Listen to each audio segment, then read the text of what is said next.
Hey, this beef is too salty.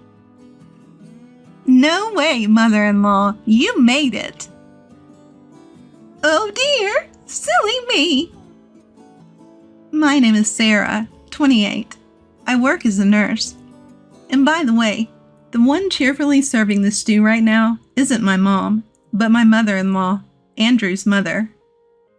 Ever since we got married, she's been very affectionate towards me, and even without Andrew, I would visit my in-laws' place to cook and eat meals together. I, who don't have a good relationship with my own parents, am closer to my mother-in-law than my own mother.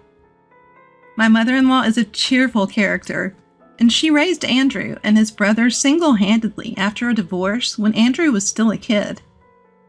I remember being quite nervous when I first met her, because a married friend once told me, "In-laws are people you can never understand in your lifetime."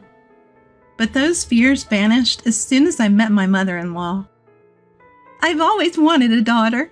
We only had rough boys in our house. Thanks for marrying Andrew, she said warmly, gripping my hand. I felt from the bottom of my heart that I would get along with this person. After getting married, she said, "I want our relationship to be like friends, so let's avoid formal language from now on." Of course, I was resistant at first, but now we can joke and tease each other. Lately, we have been playing pranks, pretending to be a mother-in-law and a daughter-in-law with a bad relationship. People are often surprised to learn that we are in-laws. I still use polite language when there are many people gathered, such as for rituals. "So, Andrew is working again today?" "Yeah, it's shift work, so I thought there would be almost no overtime, but he seems to be busy because of a shortage of staff."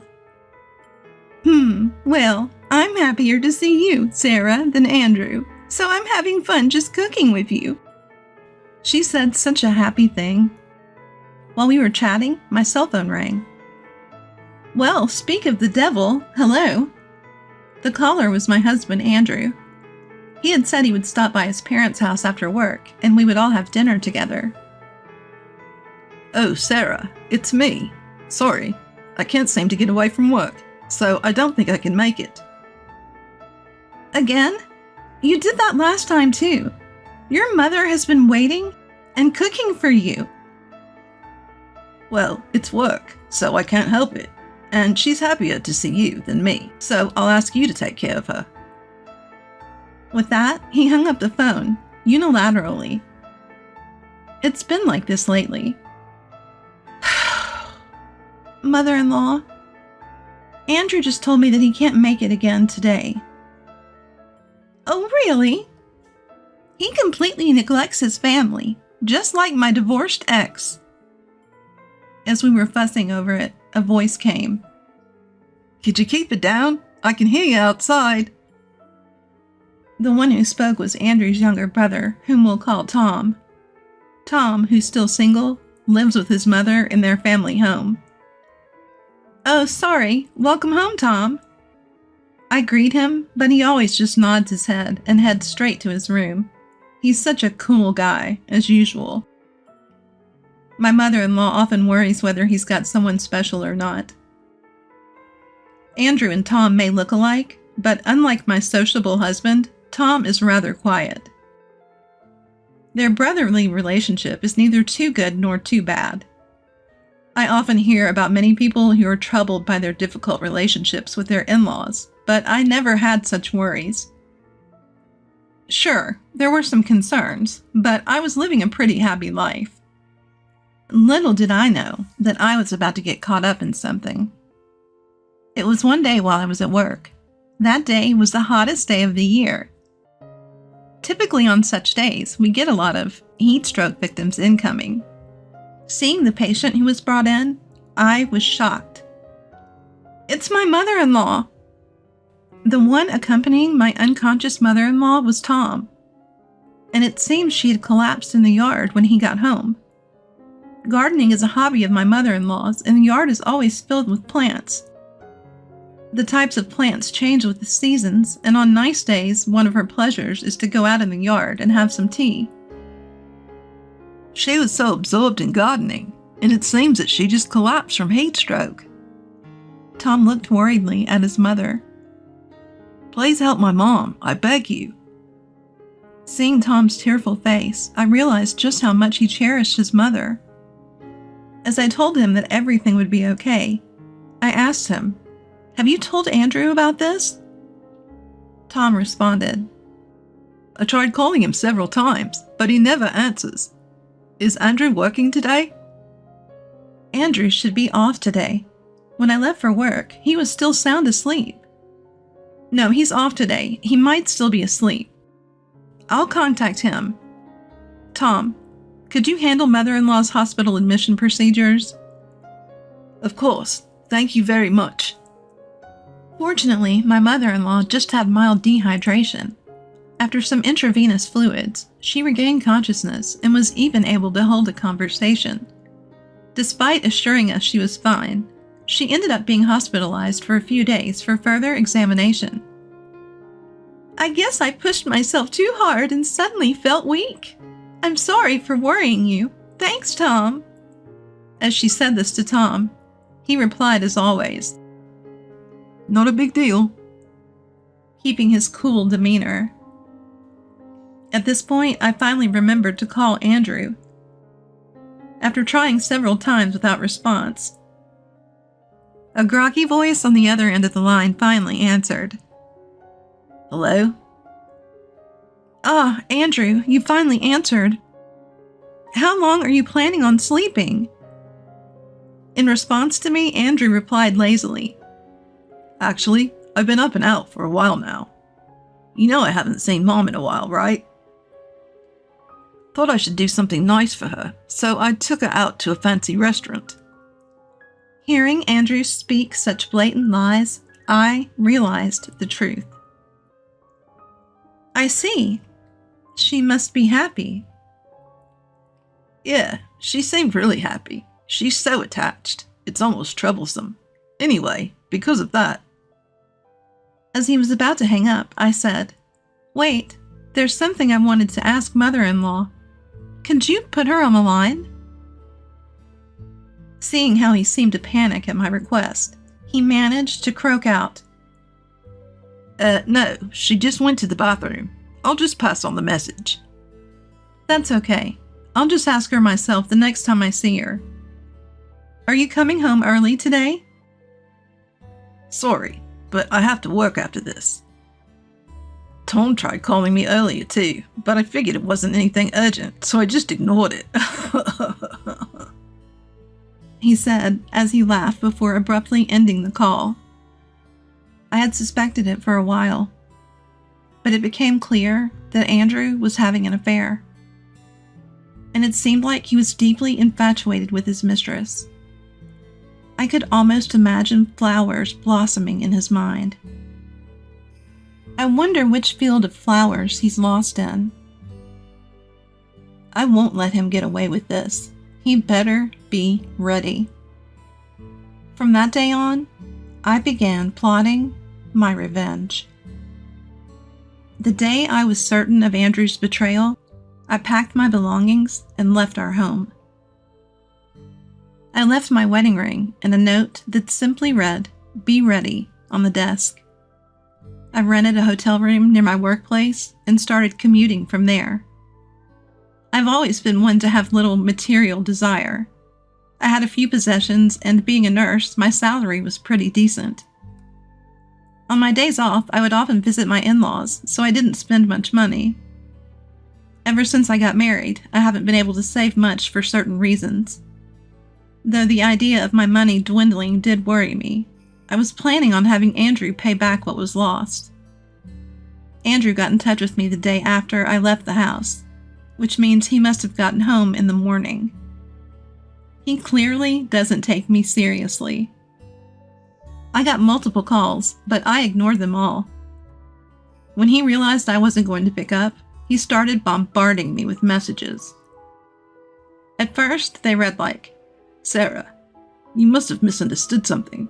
I'm worried. Please come home. It was my fault. But over time, they became more aggressive. Hey, respond to me. If you want a divorce, go ahead. You're the one who mentioned divorce, so I expect alimony. And then he would apologize again. Is he emotionally unstable or something? Reading his messages, I could tell he was getting desperate, so I decided it was time to take action. The following week, I visited the in-laws.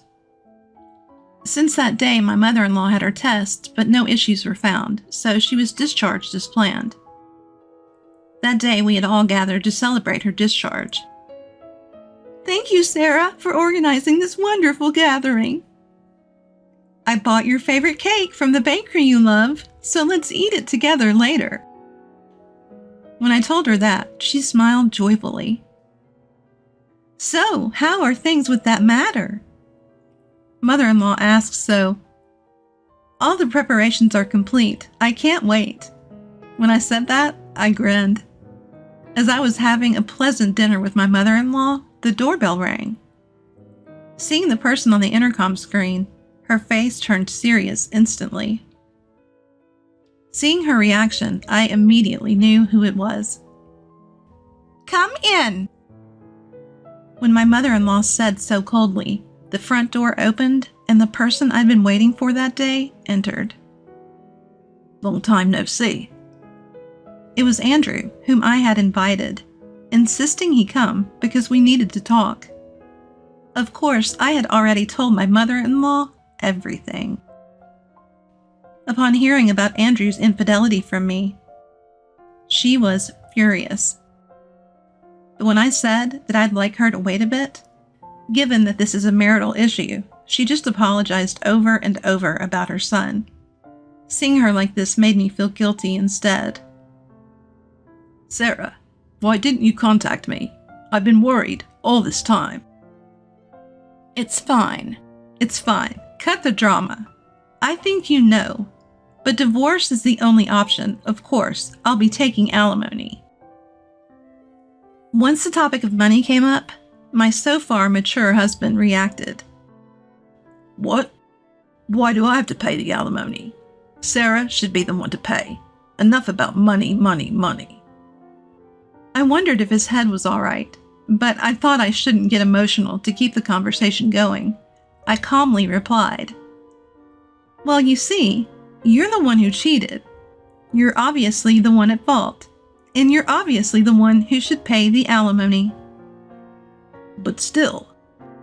Seeing my husband mutter inaudibly, my until now silent mother-in-law finally lost her patience.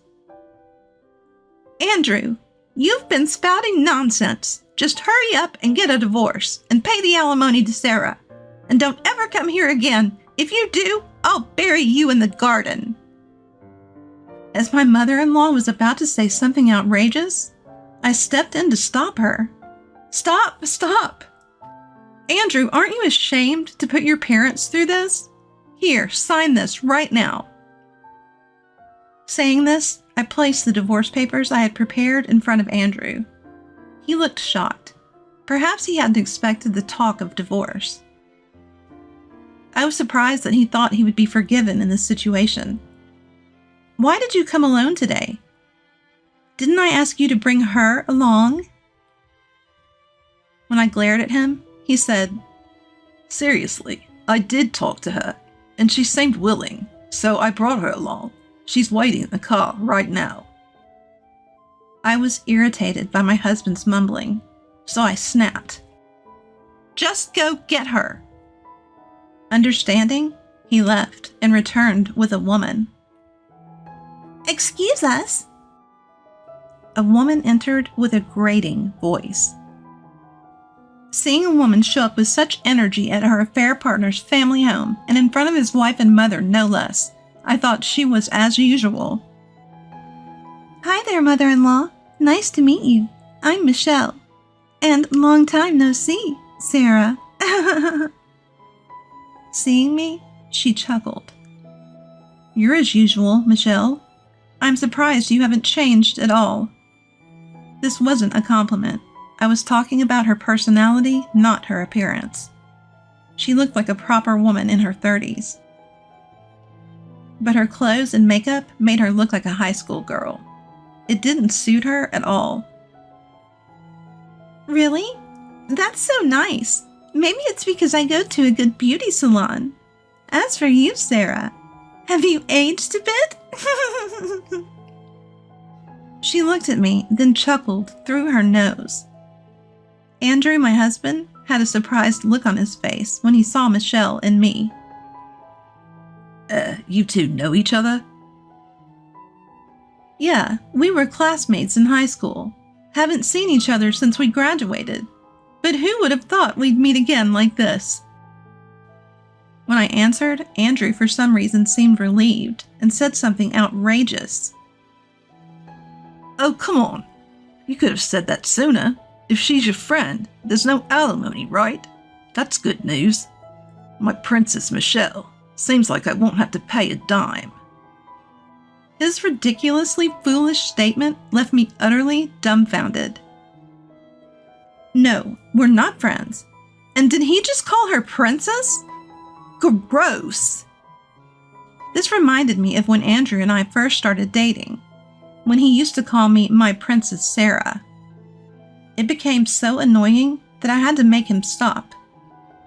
His nickname game is the worst. So gross. When I discovered Andrew's infidelity, I immediately sought a lawyer. As the investigation proceeded, I found out that the woman he was cheating with was Michelle. This woman has always been like this, seeming to fancy other women's men, constantly hitting on guys even if they already had girlfriends, often causing arguments. And it's not even like she's pretty. To be honest, her looks are below average.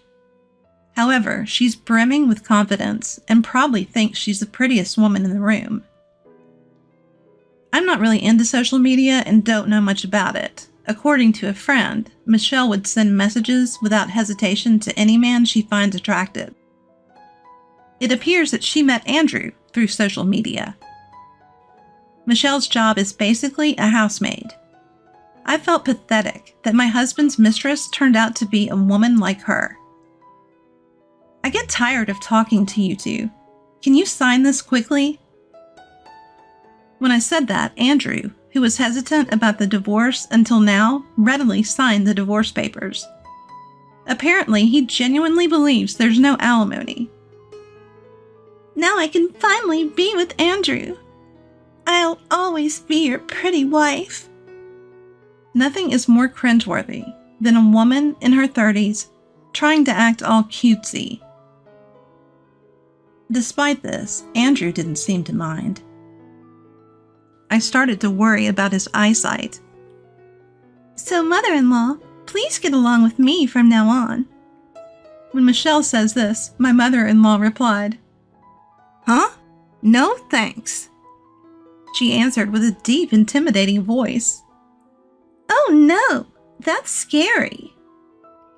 As Michelle started to whine to my husband, Andrew, he started spouting nonsense about being unfair even though she's good friends with me. I was thinking someone ought to do something about these two when my brother-in-law Tom came home. Seeing the chaotic scene, he managed a wry smile, seemingly understanding the gist of the situation. Then Michelle suddenly exclaimed, "Wait, isn't that Tom?" "No way! Are you the brother he mentioned?" She seemed to be getting overly excited all by herself. As I wondered what had come over her, Tom responded, "Long time no see, Michelle."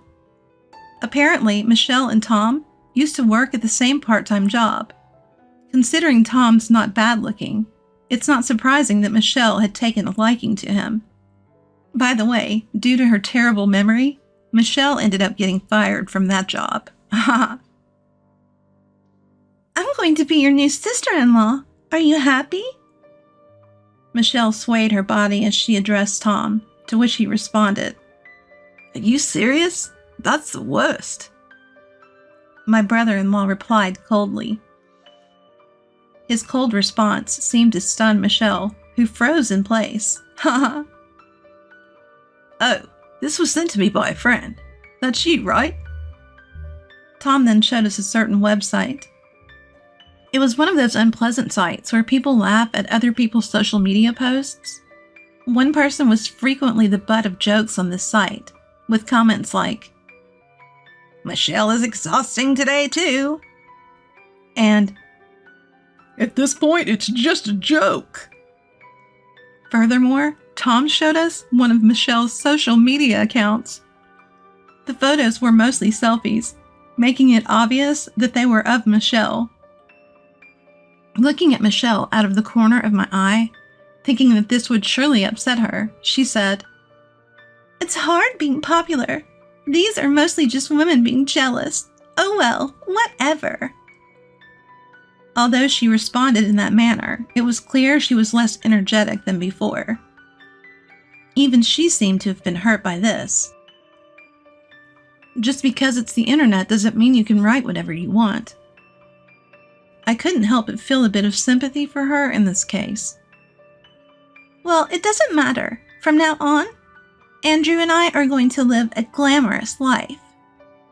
Hearing those words, I couldn't help but burst into laughter. A glamorous life? No way! "Could you stop acting tough because your husband got taken? It must be tough to lose a doctor husband, huh?"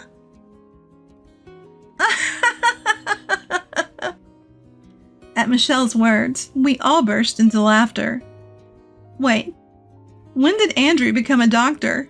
Congratulations! I was laughing so hard that Michelle looked utterly bewildered. Apparently my husband had posted a picture of the hospital where I work on social media, along with the words, "Another hard-working day." I remember he used to come pick me up after work. The post was meant for me. But she somehow misinterpreted it as Andrew's workplace. The equation of hospital equals doctor made me burst into laughter due to its simplistic nature. But Andrew was always generous with money, and even took me to a fancy restaurant the other day. He also paid for my spa appointments. As Michelle continued, it was clear she was starting to panic. I didn't think my husband had much money, which was puzzling. When I asked him about the source of the money, he let out an astonishing revelation. "I used Sarah's credit card." Even if we're family, using a credit card in someone else's name is illegal. But my main card is still in my wallet. I used it to pay for a hotel just the other day. So whose card did he use? As I was wondering this, he returned the card. "Well, what's done is done. Besides, we're still married." "Look, this is a family card. It's your card." He must have forgotten, but we got this family card when we got married because there was a campaign to increase points. I have my own card, so I've never used it. Therefore, of course, the payment this time was from his account. "You still have your severance pay from your previous job, right? You'll figure it out." As I said this with a smile, his face turned pale. He used to work for a fairly decent company. His diligent work was valued, and he even became a team leader. However, after being married for a while, he suddenly quit his job. He claimed the reason was me. As a nurse, I often worked night shifts and sometimes earned more than him. This apparently hurt his pride, and he started saying things like, "If Sarah's making money, I don't have to work, right?" But I didn't mind that at all. My husband Andrew did help out with the chores around the house, which was beneficial. However, it was indeed tough having to bear the cost of living all by myself. Almost all my salary went towards living expenses, and I had no room to save. Andrew always made up some excuse to avoid visiting my in-laws' house, probably because he didn't want my mother-in-law nagging about this issue. I was naive to think that he would someday find a steady job. Desiring some pocket money, Andrew announced, "I got a job." he started working part-time at a convenience store near the train station and has been promoted to team leader. Listening to my story, Michelle muttered, "Convenience store? Team leader?" She was mumbling something under her breath, then suddenly stood up, exclaiming, "You've been lying to me! You're the worst! I'm going to sue you! I'm leaving!" She ran off like a scared rabbit. Watching her retreating figure, I thought to myself, "It's you who's going to get sued, sorry to say." I muttered so in my mind. After the storm passed, the room was eerily silent. Breaking the silence was, "Well, that's how it is. Sarah, let's get along from now on." It was my silly husband, Andrew. I was dumbfounded at his stupidity. When Andrew tried to put his arm around me, my former judo team captain, brother-in-law Tom, performed a beautiful throw on him. When I saw my mother-in-law exclaiming, "What a throw!" I had to stifle my laughter. Andrew apparently had some judo experience, but he looked quite foolish, taken by surprise. As for what happened after, I quickly filed for divorce. Andrew paid me alimony from a term deposit that had matured before we got married. He showed up at my workplace once after the divorce in a pitiful manner, but after I threatened to call the police if he showed up again, he never did. I thought about claiming damages from Michelle as well, but honestly, I didn't want to deal with her anymore. I didn't need to do anything. I knew she would face hardship in the future. During a consultation with a lawyer, I learned something about Michelle. About the woman your husband cheated with, we'd received consultations from other people as well, and I believe she will definitely be punished. Apparently, Michelle was involved with many people, not just my husband, and there were over 10 victims, including people whose marriages had been ruined or who had lent her money and been run out on. She definitely needs to pay for her actions. A few days later, a friend from high school showed me a viral video on social media where victims were gathered in front of Michelle's house shouting, "Give back our money!" and "We'll never forgive you!" It became such a scene that the police had to be called in. And there in her home, Michelle was shouting from her window, "I did nothing wrong!" What surprised me was that my ex-husband Andrew was among the crowd of victims. I felt truly relieved to have divorced such a foolish man. As for my former in-laws, I thought I wouldn't see my former mother-in-law after the divorce, but we still occasionally go out to eat as friends. Surprisingly, a while after all this, my former brother-in-law Tom said, "I'm getting married." He even introduced me to his cute girlfriend. Apparently, they've been dating since high school. He transferred to a reputable company, and as my former brother-in-law, he even kindly invited me to his wedding.